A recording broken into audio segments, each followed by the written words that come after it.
E aí, pessoal, tudo bem com vocês? Professora Viviane de Biologia. O capítulo de hoje é sobre bactérias e doenças associadas. Então, esse capítulo ele ficou bem grande, bem extenso, uma aula bem rica, como sempre que eu trago aqui para vocês, porque eu quero que vocês tenham um embasamento bem profundo mesmo para as questões de Enem e vestibulares. Então, serve o mesmo posicionamento que eu dei na aula de vírus. Faça o seu esqueminha, faça o seu mapa mental, para que você não esqueça dessas informações, tá bom?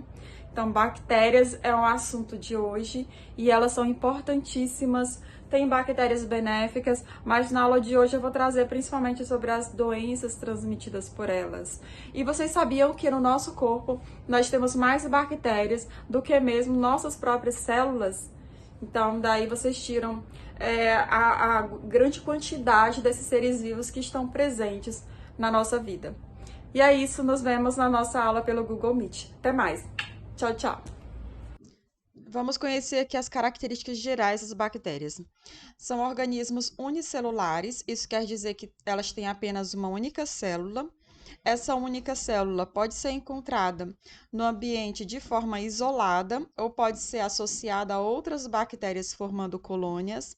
Elas são seres procarióticos ou procariontes. Isso quer dizer que elas não têm a carioteca aqui separando o material genético do restante do citoplasma. Então, esse cromossomo circular, ele fica solto aqui nesse local, nessa região que nós chamamos de nucleoide. Inclusive, nós temos apenas as bactérias, apenas, na verdade, os representantes do reino Monera como seres procariontes. Todos os demais seres vivos são eucariontes. E os vírus, que é uma exceção ali na classificação biológica, que na verdade não está em nenhum reino, porque os vírus eles não têm células. Elas são pertencentes, portanto, ao reino Monera. Então, lembre-se sempre que quando nós falamos do reino Monera, nós estamos falando de seres procariontes e unicelulares. E nós temos procariontes somente nesse reino. São micro-organismos sem núcleo verdadeiro, né? Isso porque, como eu falei, não tem essa separação desse material genético aqui. E elas têm como única organela o ribossomo. Então, todas as demais células, no caso as eucariontes, elas vão ter outras organelas, elas vão ter retículo endoplasmático, vão ter lisossomos, mitocôndrias. No caso das bactérias, não, elas vão ter apenas o ribossomo. Então, elas vão apresentar um cromossomo circular único, solto aqui nesse citoplasma. Além desse cromossomo circular, elas apresentam também pequenos filamentos duplos de DNA circular, que são chamados de plasmídios, e esses plasmídios têm funções específicas, e as bactérias que têm essas estruturas de DNA adicionais, elas têm uma diferenciação que possibilita a resistência a determinados antibióticos, e eu vou falar sobre o plasmídio já já. Elas possuem parede celular constituída de peptidoglicano, inclusive essa parede celular aqui, que vocês podem observar, que está depois da membrana plasmática. Então, aqui nós temos a membrana plasmática, aqui nós temos a parede celular e algumas bactérias têm também uma cápsula. Então, essa parede celular nas bactérias é constituída de peptidoglicano. Então, essa parede celular da bactéria vai ser diferente, por exemplo, da parede celular do fungo, que é formada de quitina, da parede celular das plantas, que é feita de celulose. Então, o material aqui, a substância química é diferente. Aqui nós podemos ter um ou mais flagelos também, nesses seres vivos. Esses flagelos eles são estruturas de locomoção e eu vou já falar um pouquinho mais sobre eles. Antes de entrar em cada estrutura das bactérias, vamos entender aqui como vocês podem encontrá-las no ambiente.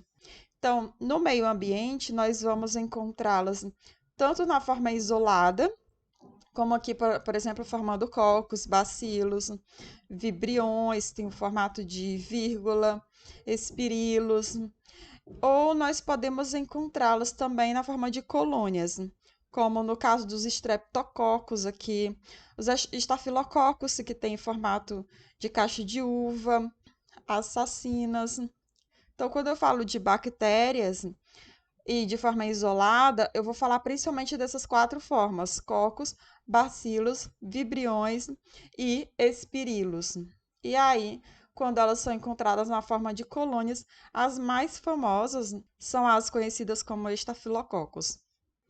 Vamos agora conhecer a função de cada parte da célula bacteriana.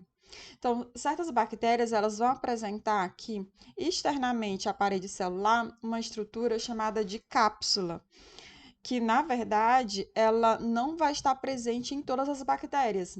Inclusive, até mesmo a composição dessa cápsula pode mudar em determinadas espécies.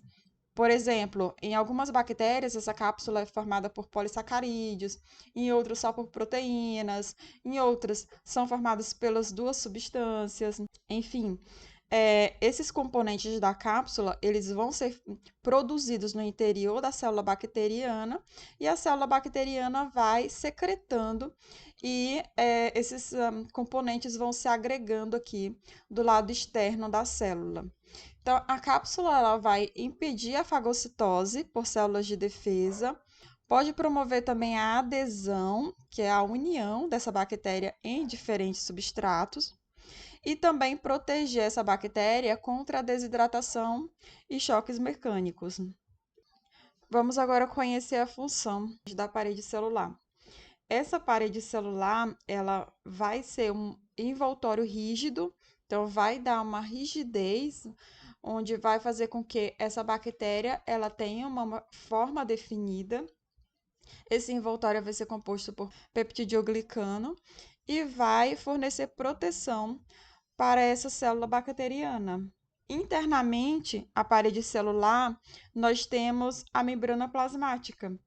Essa membrana plasmática, ela é lipoproteica e ela vai delimitar aqui o citoplasma, onde aqui nós vamos ter os milhares de grânulos chamados de ribossomos.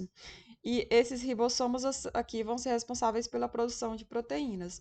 Então, a membrana plasmática da bactéria vai fornecer proteção, vai também facilitar o transporte seletivo de nutrientes. Então, aqui nós vamos ter transportes semelhantes aos que acontecem na célula eucarionte.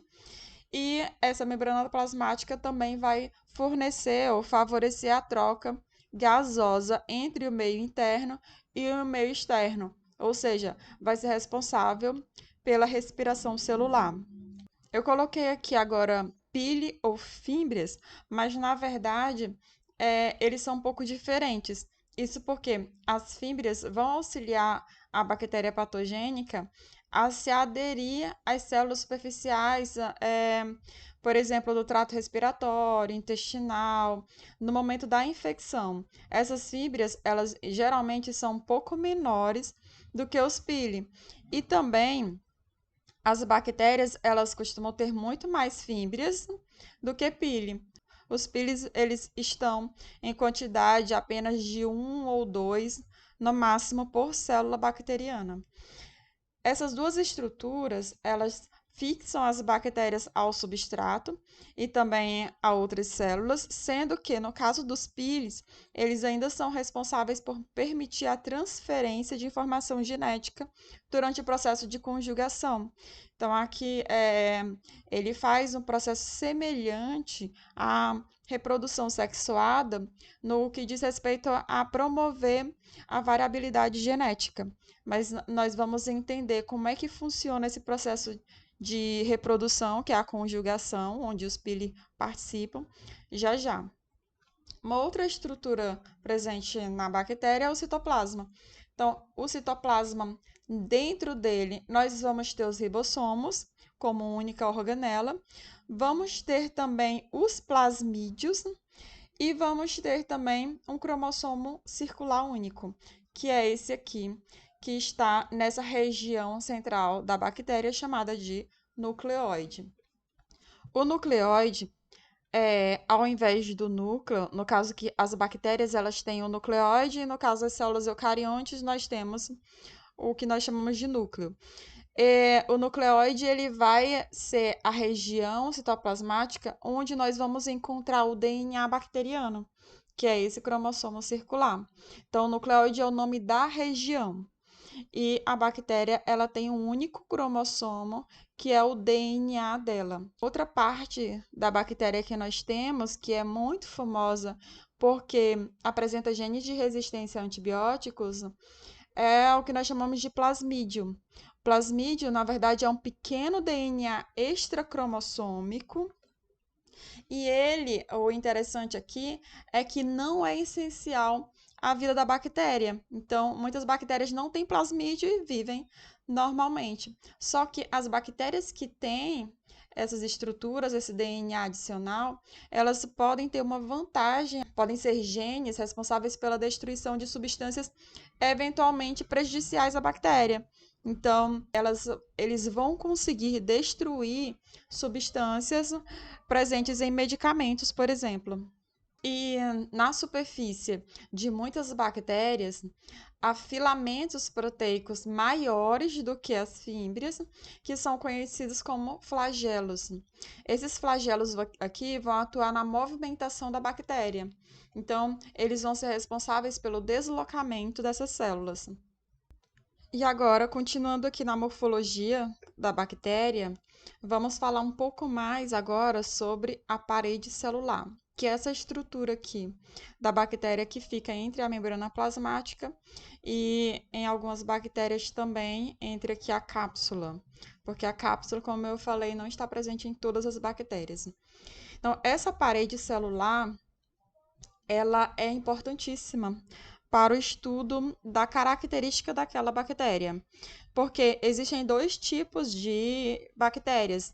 Existem as bactérias gram-positivas e existem as bactérias gram-negativas. Por que o nome gram? Porque, na verdade, a coloração de Gram ela foi desenvolvida em 1984 pelo bacteriologista dinamarquês Hans Gram. E aqui ele descobriu que existiam dois tipos de bactérias, de acordo com a estrutura da parede celular. E você provavelmente já deve ter ouvido falar nessas bactérias gram-positivas e gram-negativas. O nome ele vai vir justamente desse método de coloração desenvolvido por Hans Gram. Porque algumas bactérias vão fixar corante de forma diferente, porque a composição da parede celular aqui, nos dois casos, é diferente. Por exemplo, a gram-positiva, a parede celular dela de peptidoglicano é bem espessa. Já no caso da gram-negativa, nós temos aqui a membrana plasmática, nós temos a parede celular de peptidoglicano mais fina e por fora nós temos uma outra membrana e nessa outra membrana aqui externa ainda vão existir substâncias de LPS que são conhecidos como lipopolissacarídeos, lipoproteínas, que vão conferir uma virulência maior a essa bactéria, ou seja, vão conferir uma capacidade ainda maior de infectar outras células. Essa capacidade da virulência da gram-negativa vai ser muito maior do que no caso da gram-positiva. E aqui nesse caso das gram-negativas, nós temos bactérias muito patogênicas, como no caso das Escherichia coli, H. pylori, sífilis, gonorreia, enfim, cólera, salmonela, todas elas estão inseridas aqui na classificação das gram-negativas, ou seja, são bactérias muito virulentas. E é muito importante que a gente conheça quais são as bactérias gram-positivas e gram-negativas, porque nós vamos saber controlar melhor o crescimento dessas bactérias. Então, aqui é como é que funciona. Utilizando corantes à base de iodo, as bactérias elas vão ser curadas de púrpura, porque o iodo vai se fixar na parede celular. E aí, a bactéria que vai manter essa cor púrpura é denominada de gram-positiva, porque vai ser aplicada uma solução descolorante E ela vai conseguir, no caso da gram-positiva, continuar com a cor púrpura. Já a gram-negativa não. Depois dessa solução descolorante, a gram-negativa ela vai perder a cor púrpura. E por isso que ela é classificada aqui como gram-negativa. E é dessa forma que no laboratório, enfim, hospitais, nós conseguimos identificar as bactérias gram-positivas e as gram-negativas. Vamos agora classificar as bactérias de acordo com os seus processos respiratórios. As bactérias, elas podem ser, nesse caso aqui, bactérias aeróbicas ou anaeróbicas. No caso das bactérias aeróbicas, elas vão realizar respiração celular, por isso que elas vão precisar do oxigênio para sobreviver. Então, as aeróbicas são as bactérias que utilizam oxigênio. E aqui nós temos as bactérias do gênero Pseudomonas. No caso das bactérias anaeróbicas, que realizam fermentação, nós podemos ter elas classificadas em obrigatórias ou facultativas. Obrigatórias porque elas só sobrevivem na ausência de oxigênio, ou seja, anaeróbico é viver na ausência de oxigênio. Obrigatórias é obrigatoriamente deve ter ausência de oxigênio naquele ambiente. O oxigênio ele não pode estar presente. Facultativas, elas podem sobreviver tanto na ausência quanto na presença do oxigênio. Como obrigatórias, nós temos aqui as bactérias Clostridium tetani, que são as bactérias que causam o tétano. E facultativa, nós temos as Escherichia coli, que causam doenças gastrointestinais. Outra forma de classificar as bactérias é de acordo com a nutrição delas.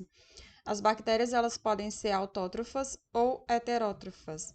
Autótrofas são bactérias que produzem a glicose, ou seja, produzem seu próprio alimento, através da fotossíntese ou da quimiossíntese. Aqui eu coloquei como exemplo de bactéria que faz fotossíntese as cianobactérias e das que fazem quimiossíntese, as nitrosomonas. Então, a fotossíntese aqui vai ser um processo de utilização da energia luminosa em energia química. E no caso das plantas, também das algas, elas fazem muito bem isso. As bactérias, elas também vão fazer fotossíntese, só que vai ser uma fotossíntese um pouco diferente. Por quê? Ela vai captar a luz, mas ela não vai captar a luz através da clorofila, e sim do que nós chamamos de bacterioclorofila. E no caso da quimiossíntese, vai ser um processo de utilização de energia vinda de reações químicas para também produzir moléculas orgânicas. E a quimiossíntese, ela vai ser muito parecida com a fotossíntese, só que o organismo aqui vai pegar as moléculas inorgânicas, formando orgânicas, utilizando reações químicas. Ou seja, para que ela quebre a molécula de água, nós vamos utilizar energia vinda de reações químicas. Aqui no caso da quimiossíntese, nós temos reações, por exemplo, de oxidação. Essas bactérias quimiosintetizantes, nós podemos encontrá-las em diversos ambientes. Essas nitrosomonas, por exemplo, elas estão presentes no solo e elas participam do ciclo do nitrogênio. Então, o objetivo dessa oxidação aqui é obter energia. A diferença principal é que não vai ter a presença da energia solar na quebra da molécula de água. Já as bactérias heterótrofas, elas vão ser incapazes de sintetizar, de produzir glicose. Então, elas vão obter essa matéria orgânica na própria alimentação. Elas vão obter a matéria orgânica pronta, então, nesse caso aqui. Elas podem fazer isso através da fermentação, que é um processo anaeróbico, e elas podem fazer isso também utilizando a respiração celular, que é um processo aeróbico. Então, aqui nós vamos ter bactérias fermentadoras, que é aquelas, por exemplo, que fazem a fermentação lática no iogurte. E aqui nós vamos ter a utilização do oxigênio no processo também de respiração celular.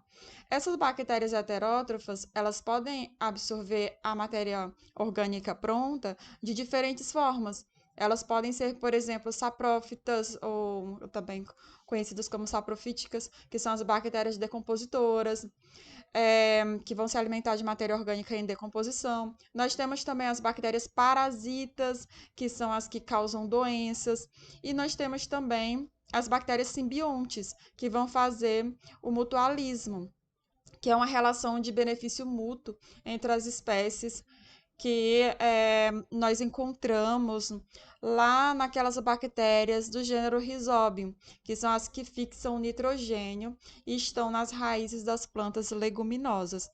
Então, todos esses exemplos que eu dei de bactérias decompositoras, que causam doenças, e também das que estão no processo de mutualismo com as plantas leguminosas, elas são bactérias heterótrofas.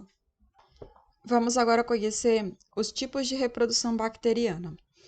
A reprodução das bactérias ela pode ser classificada em dois grupos, quanto à ocorrência ou não da variabilidade genética.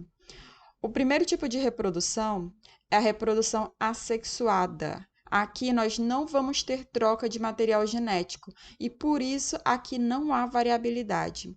Aqui nós vamos ter a bipartição, também conhecida como divisão binária, cisparidade, pode ainda ser conhecida também como fissão binária. E eu vou falar um pouco mais sobre esse tipo de reprodução no próximo slide. A outra forma de reprodução é semelhante à reprodução sexuada, porque aqui nós vamos ter variabilidade genética. Ou seja, as células filhas que são geradas no final, elas vão ser diferentes da célula mãe que deu origem. Mas nesse caso aqui, não vai ter a participação de gametas. Vai ser uma espécie de reprodução sexuada, porque aqui nós vamos ter a variabilidade genética. Ou seja, uma bactéria, ela vai acabar compartilhando parte do material genético dela com outra bactéria, porém sem a participação de gametas de origem materna e paterna. Essa mistura aqui de DNA, ela pode acontecer nas bactérias por conjugação, transformação ou transdução. E vocês vão já entender a diferença desses três tipos de reprodução. A reprodução mais comum delas e a mais rápida, e é por isso que existem tantas bactérias assim, é conhecida como bipartição, divisão binária ou cisparidade ou ainda fissão binária.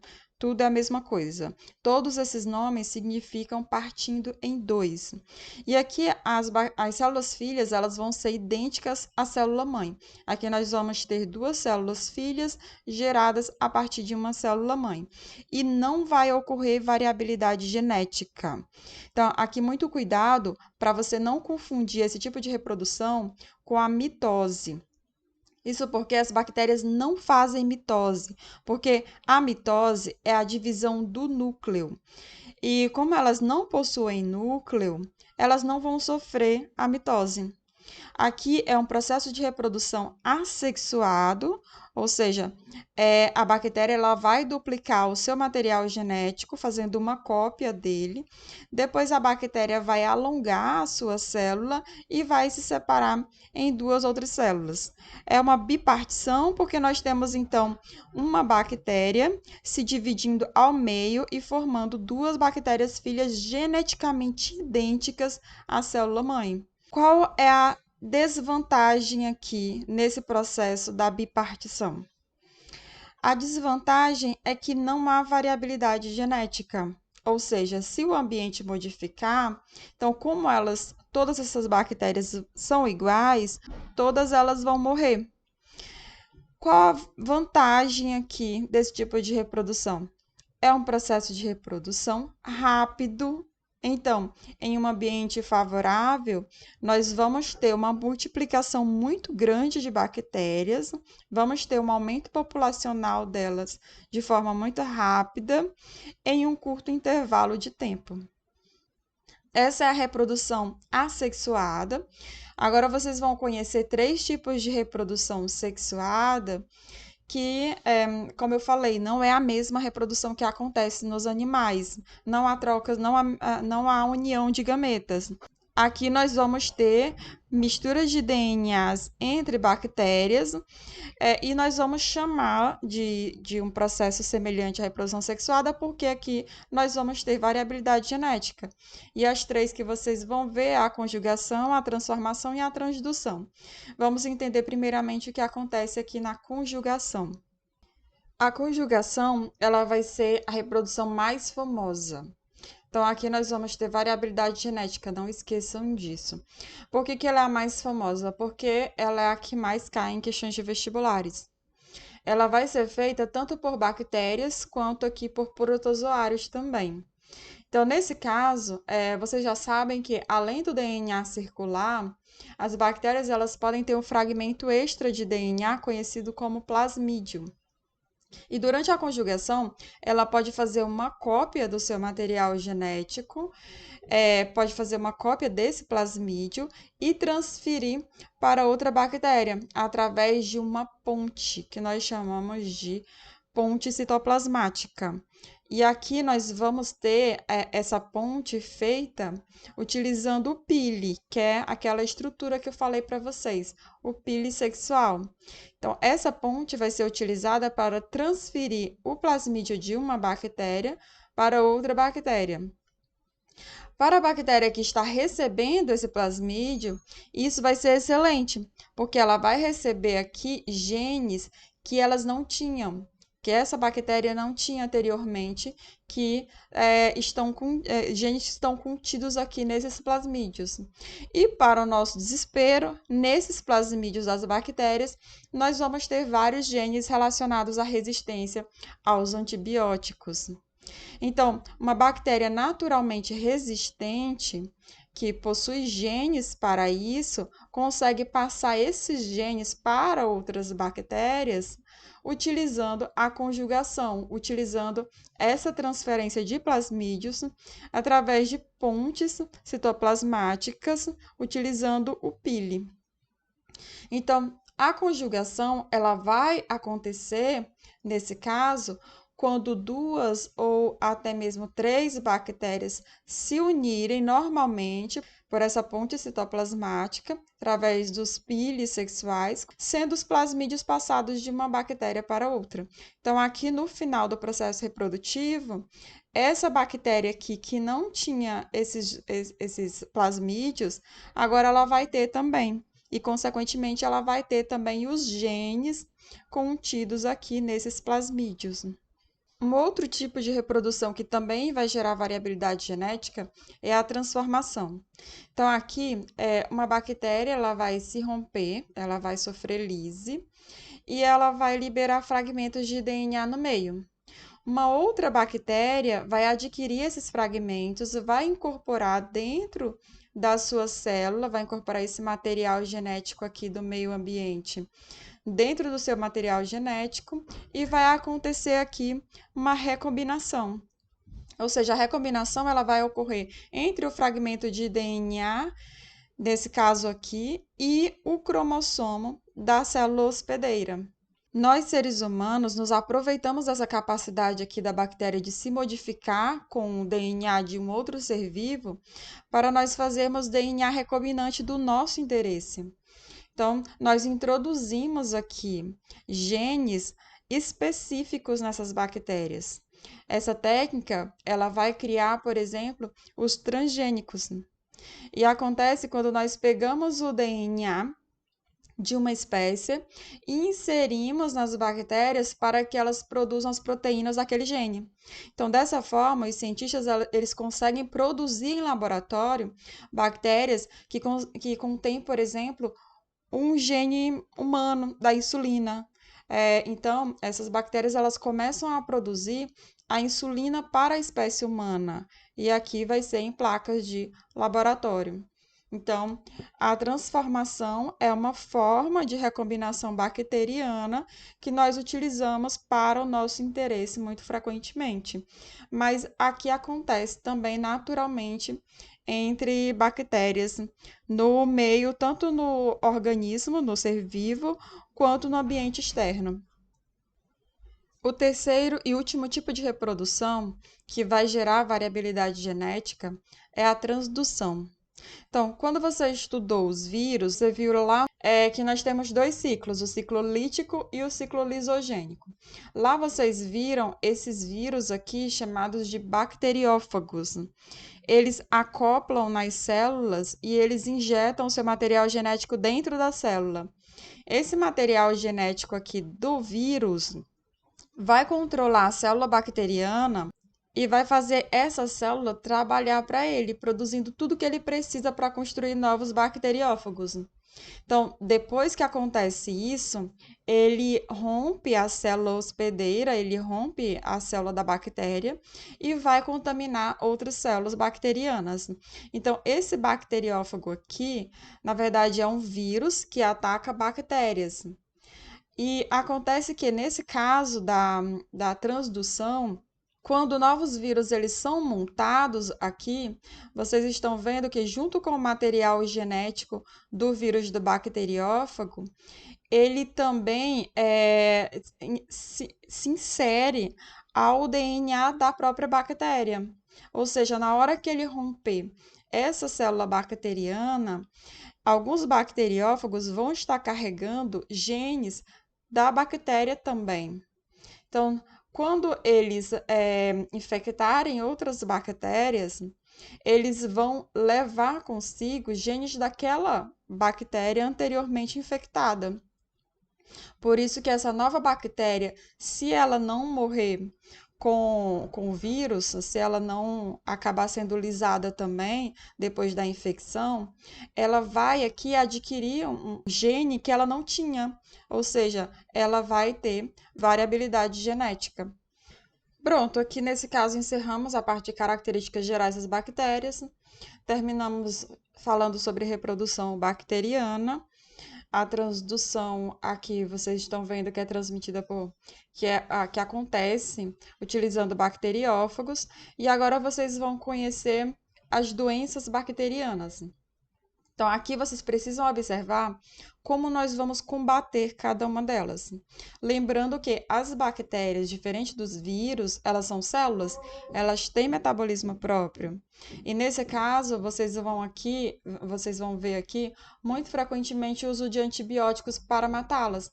Isso porque os antibióticos, eles vão interferir no metabolismo bacteriano. Eles podem também destruir a parede celular das bactérias ou eles podem ainda impedir a produção de ribossomos, afetando assim a produção de proteínas. Então, o botulismo é causado pelo Clostridium botulino e é o tétano Clostridium tetani. E essas bactérias, elas são anaeróbicas estritas, ou seja, elas morrem na presença de oxigênio.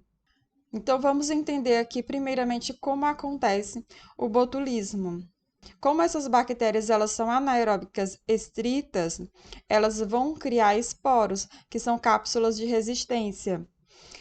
Ou seja, elas criam esses esporos em condições inapropriadas, em condições onde elas não poderiam sobreviver. E aí, quando as condições são favoráveis para elas, ou seja, quando elas estão em um ambiente sem oxigênio, nesse caso aqui, elas se desesporulam e liberam toxinas. E o botulismo, ele vai ser uma doença causada pela ingestão da toxina botulínica.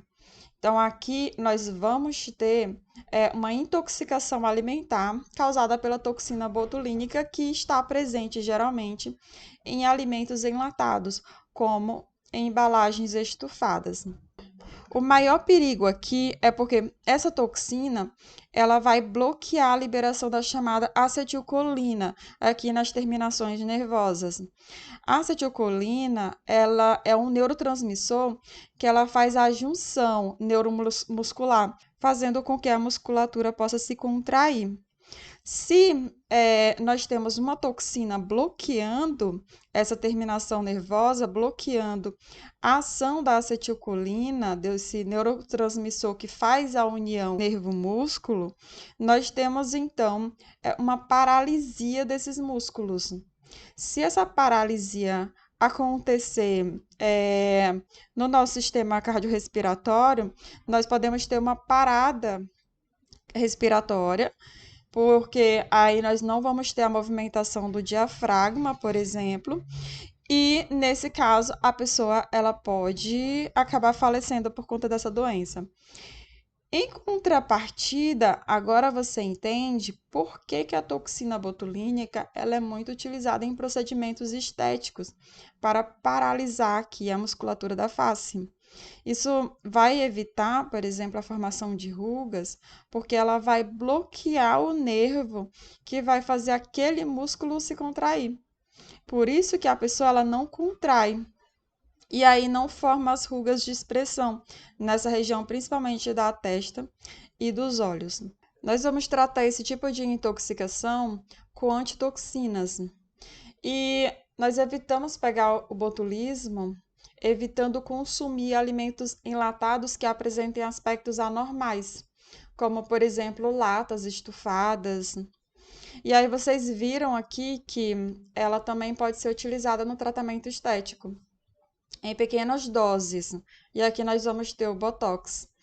É um tratamento temporário porque esse bloqueio aqui da acetilcolina dura em torno de 4 a 6 meses. Lembrando que vai ser localizado aqui esse tratamento, porque ela não pode afetar nenhuma outra atividade, principalmente atividade respiratória. No caso do tétano, nós temos a mesma questão, lembrando, da bactéria ser anaeróbica estrita, ou seja, viver em ambientes que não têm a presença do oxigênio. A bactéria que causa o tétano é a Clostridium tetani. E aqui a bactéria, ela pode estar em coisas enferrujadas, mas ela também vai estar presente no solo. Por isso que, nesse caso aqui, qualquer ferimento profundo, na verdade, que você faça, sujando esse ferimento com esporos das bactérias presentes no solo, já se torna um risco de contrair a doença. O ferimento, ele tem que ser aqui mais profundo, porque é lá no fundo que nós não vamos ter oxigênio. E aí essa doença ela tem mais chances de se manifestar. Por isso que a melhor forma aqui quando você pisa e faz um ferimento profundo é oxigenar aquela região. É jogar um pouco, por exemplo, de água oxigenada, higienizar também bem aquele local, porque no caso da água oxigenada, nós vamos ter oxigênio, e é algo que pode matar as bactérias anaeróbicas. Quando esse ferimento aqui é muito profundo, o ideal é você tomar um soro antitetânico. A pessoa ela morre de tétano porque ela fica tendo, nesse caso aqui, espasmos musculares. Aqui acontece o contrário do que acontece na toxina botulínica, porque a toxina botulínica ela vai bloquear os espasmos musculares. Aqui não, nós vamos ter um excesso de espasmos musculares. Essa bactéria, ela libera uma toxina que vai gerar a contração muscular involuntária. Em alguns momentos, no caso aqui, nós vamos ter a contração do músculo e a pessoa ela não vai conseguir relaxar esse músculo e ela pode acabar morrendo toda contraída. Para o tétano, nós vamos ter a vacina, que é a vacina tríplice bacteriana. Essa vacina, em geral, nós temos que tomar a cada 10 anos. Essa vacina tríplice bacteriana, ela protege contra o tétano e protege também contra a difteria e coqueluche. Por isso que eu coloquei difteria e coqueluche como as próximas doenças a serem discutidas nos próximos slides. Vamos ver aqui na sequência essas duas outras bactérias, né? A Corynebacterium diphtheriae e a Bordetella pertussis, que é a bactéria que causa difteria e a que causa a coqueluche. Essas duas bactérias, elas transmitem a doença a partir do ar contaminado e pela saliva. A difteria, ela vai causar uma infecção na garganta muito agressiva. Então, aqui nós vamos ter uma inflamação das amígdalas, faringe e também da mucosa nasal. O tratamento, assim como a coqueluche, vai ser utilizando antibióticos.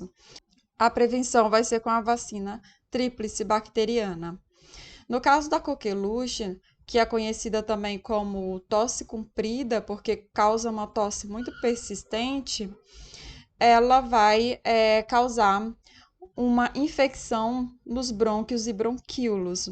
Então, nós vamos ter aqui as duas doenças que têm uma forma de transmissão iguais, só que, no caso, os sintomas, eles vão ser um pouco diferentes, mas ambos vão atingir essas vias aéreas superiores. Vamos entender aqui agora o que acontece na transmissão da doença da cólera. Essa doença é transmitida por uma bactéria chamada Vibrio cholerae e aqui nesse caso tem que ter uma atenção diferenciada porque o vibrião do cólera é uma bactéria flagelada, ou seja, essa bactéria aqui vai atacar o nosso intestino delgado e vai acabar sendo eliminada com as fezes. Por isso que a forma de transmissão é a partir de água e alimentos contaminados com as fezes dos doentes. Nesse caso, nós vamos ter um ciclo oral-fecal.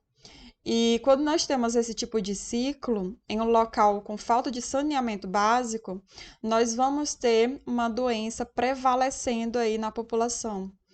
Então, no esgoto com fezes, a água ela fica contaminada. E a gente, ao entrar em contato com essa água aqui, comendo também verduras mal lavadas, tendo contato com a água de enchentes, enfim, quando a água da chuva se mistura com a água do esgoto, o cólera vai acabar surgindo como epidemias aqui nessas populações, gerando principalmente vômitos, diarreias intensas e também desidratação severa.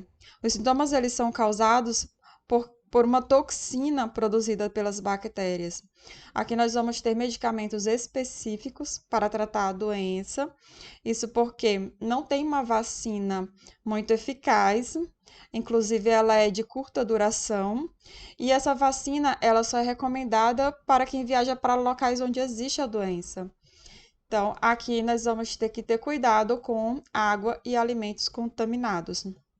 A hanseníase ou lepra, ela vai ser transmitida por uma bactéria chamada de Mycobacterium leprae, também conhecida como bacilo de Hansen. A forma de transmissão é a partir do contato direto com pessoas doentes pela pele ou pelo ar, após também contatos íntimos e prolongados com o portador. Então, a doença, a hanseníase aqui, na verdade, ela vai causar perda de sensibilidade. Ela vai afetar neurônios sensoriais na pele. Aqui nós vamos ter o aparecimento de manchas na pele, vamos ter também ulcerações e deformidades, além de lesões nas terminações nervosas, causando essa perda de sensibilidade. O tratamento é com o uso de antibióticos. Nesse caso, então, vai ter cura, porém, a cura é mais garantida se for diagnosticada a doença e tratada nas fases iniciais. A forma de prevenção é a educação sanitária, então, tem que haver o tratamento imediato dos doentes, e aqui nós vamos ter vacina também. Falando agora sobre a meningite bacteriana, porque nós temos também a meningite viral. No caso da bacteriana, ela é causada pela Neisseria meningitidis. Lembrando que você não precisa decorar esses nomes, tá bom? Mas aqui é muito importante que você saiba que nós temos vacina. E a vacina é a principal forma de prevenção. O nome da doença é meningite bacteriana porque essa bactéria ela vai atingir as meninges. E essas meninges, elas são membranas que elas vão proteger o nosso sistema nervoso central. Por isso que essa bactéria é tão perigosa. Como ela ataca as meninges, um dos principais sintomas aqui vai ser a dor de cabeça. Nós vamos ter também um enrijecimento aqui da nuca, além também de muito vômito, às vezes até vômitos em jato. E ela é muito preocupante porque ela pode atingir esse sistema nervoso central, causando inclusive danos irreversíveis e, consequentemente, a morte. Vamos conhecer agora a leptospirose, que é uma doença que poderia vir junto lá com a cólera, porque também tem um lance aqui da falta de saneamento básico. Só que nesse caso aqui, nós não vamos ter aquele ciclo oral fecal, ou seja, a transmissão da doença a partir das fezes das pessoas contaminadas. Aqui nós vamos ter a eliminação dessas bactérias, a Leptospira interrogas, pelo rato de esgoto. Ele é o principal responsável pela infecção. Então, as bactérias elas vão multiplicar-se nos rins desses animais sem causar danos, e ela é eliminada pela urina, às vezes por toda a vida do animal. Esse rato de esgoto, ele também pode urinar em locais que tem, por exemplo, latinhas de bebidas, né? Então, essas latinhas de bebidas, elas são um meio também de contaminação, uma forma de transmissão da doença. Então, as pessoas podem pegar a leptospirose a partir de um ferimento, tendo contato com água contaminada, ou também a partir dessas latinhas. Por isso que muitas delas agora vêm protegidas, né? Vocês devem ter observado que algumas já vêm protegidas como medida de higiene. Então, os principais sintomas vão ser calafrios, febre alta, dores nas articulações, lesões renais, icterícia, que é a pele amarelada, e anemia. A principal forma de tratamento é com o uso de antibiótico, e você consegue prevenir essa doença adotando medidas de minimização dessa proliferação de ratos, também educação sanitária, evitando o entupimento em bueiros, para que não aconteça isso quando chover, para não termos inundações. E quando nós precisarmos ter contato com essa água aqui, que utilizamos algumas medidas de proteção, como, por exemplo, usar botas de borracha. Vamos agora conhecer duas outras doenças. Agora nós vamos entender como acontece a transmissão da pneumonia e como acontece a transmissão da tuberculose. Eu quis colocar essas duas doenças juntas nesse slide, porque elas duas são transmitidas pelo ar, as duas vão afetar os pulmões e as duas vão causar essa tosse aqui com sangramento. Podem causar tosse com expectoração sanguinolenta. Então, eu já adianto aqui que a pneumonia ela pode ser causada também por vírus e protozoários, não somente por bactérias. E outra coisa aqui, quando nós falamos de pneumonia mal curada, essa pneumonia mal curada, ela não pode virar tuberculose, como algumas pessoas pensam. Isso porque uma doença, ela não pode se transformar em outra. Vocês podem ver aqui, inclusive, que as espécies de bactérias são diferentes. Nós temos, no caso da pneumonia, Streptococcus pneumoniae, e no caso da tuberculose, a Mycobacterium tuberculosis. Então, quando for tuberculose, vai ser tuberculose desde o início, mesmo que os sintomas iniciais eles pareçam uma gripe simples. Uma diferença importante entre essas duas doenças é que a pneumonia ela é aguda, ou seja, quando ela começa, amanhã, por exemplo, no dia seguinte, todos os sintomas, como no caso febre, expectoração sanguinolenta, calafrios, dores nas costas, todos esses sintomas aqui, eles vão logo se manifestar. No caso da tuberculose, não. Nós temos uma infecção essencialmente crônica. Então, aqui, 2, 3 meses de tosse, de secreção, às vezes sanguinolentas, febre, perda de peso. Então, ela é uma doença que preocupa muito, atualmente, inclusive, porque ela continua causando morte de pessoas. Porque no caso da vacina, ela é muito eficaz em crianças. Só que no caso de adolescentes e adultos, nós temos uma baixa eficácia dessa vacina. Inclusive, essa vacina aqui, que é a BCG, é aquela que causa aquela marquinha no braço, tá? Então, são diferenças muito importantes entre a tuberculose e a pneumonia. É a manifestação dos sintomas. Essa é aguda, ela se manifesta rapidamente, e essa daqui é crônica. Ela demora um pouco mais, os sintomas eles são mais persistentes, e muitas vezes eles não se manifestam logo de início. Começa com uma tosse constante e o quadro ele vai se agravando. O tratamento das duas doenças é utilizando antibióticos, sendo no caso da tuberculose, tendo tratamentos específicos para a doença.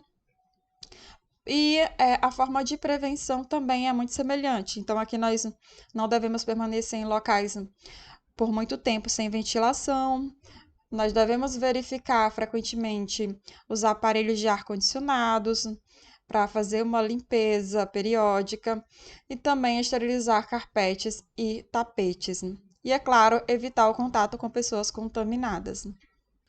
Agora vamos para as duas últimas doenças causadas por bactérias, as principais que caem em questões de provas de vestibulares e Enem, que são sífilis e gonorreia. Então, falando aqui primeiramente sobre a sífilis, ela é causada pelo Treponema pálido, e aqui ambas as doenças vão ser a partir de relações sexuais, mas também ocorre o risco de contaminar, de contrair a doença a partir de transfusões de sangue e também da mãe para o feto, ou seja, são doenças que podem ser transmitidas de forma congênita.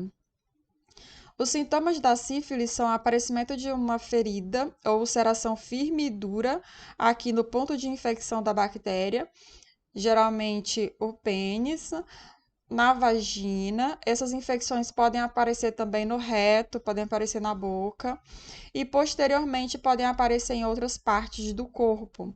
Então, nas fases seguintes da doença, nós temos muitos ferimentos por boa parte do corpo dessa pessoa infectada. Nos fetos, a bactéria pode ainda causar diversas complicações no sistema nervoso, causando também malformações e também os ferimentos na pele. A forma de tratamento é utilizando antibióticos. E a forma de prevenção, como é uma doença sexualmente transmissível, a principal forma de prevenção é utilizando preservativos. E também realizando testes diagnósticos por mulheres com a intenção de engravidar. Isso porque tem esse risco de transmitir a doença para o bebê. Por isso que esse exame periódico deve ser feito em mulheres que estão tentando engravidar. A gonorreia, ela tem outros sintomas, ela vai causar uma ardência ao urinar, vai causar também um corrimento amarelado na uretra, inflamações neurológicas, ósseas e articulares. E no recém-nascido, ela pode causar cegueira. Aqui nós vamos ter utilização de antibióticos também, e a prevenção vai ser a mesma da sífilis, já que são doenças sexualmente transmissíveis. Falando aqui para fechar o capítulo sobre as árqueas, vamos entender que tipo de organismos são esses. São outros representantes do reino Monera. Então, são seres procariontes ou procarióticos que são semelhantes às bactérias. Essas árqueas são grupos de organismos conhecidos como extremófilos, que são organismos que vivem em ambientes muito extremos. Podem viver em ambientes halófilos, ou seja, ambientes que têm muito sal, como por exemplo no Mar Morto. Inclusive, a origem do nome Mar Morto deve ser o fato de que esse mar ele não oferece condições para a manutenção de espécies de seres vivos, tanto animais quanto vegetais não conseguem viver aqui. Não há possibilidade de vida, exceto para esses organismos aqui extremófilos. Por isso que nós dizemos que é um mar morto. Nós temos também esses organismos vivendo em ambientes metanogênicos, que são ambientes ricos em metano. Então, profundezas dos pântanos, tubo digestório de cupins e também de outros animais herbívoros, onde vão produzir uma quantidade muito grande de gás metano, elas também podem estar presentes. E elas também podem viver em ambientes termoacidófilos, que são ambientes com muita acidez e uma temperatura muito alta. Aqui, por exemplo, nós temos as fontes termais de Yellowstone. Então, aqui nós vamos ter esses micro-organismos capazes de viver nessas condições extremas, em altíssimas temperaturas. E agora sim, nós encerramos esse capítulo. Obrigada pela atenção de todos. Revejam essas informações, colocando elas na forma de resumos, mapas, esquemas, enfim, coloque de alguma forma que você possa olhar depois e relembrar de todo esse conteúdo. E nós nos vemos na nossa aula pelo Google Meet. Valeu e até a próxima aula.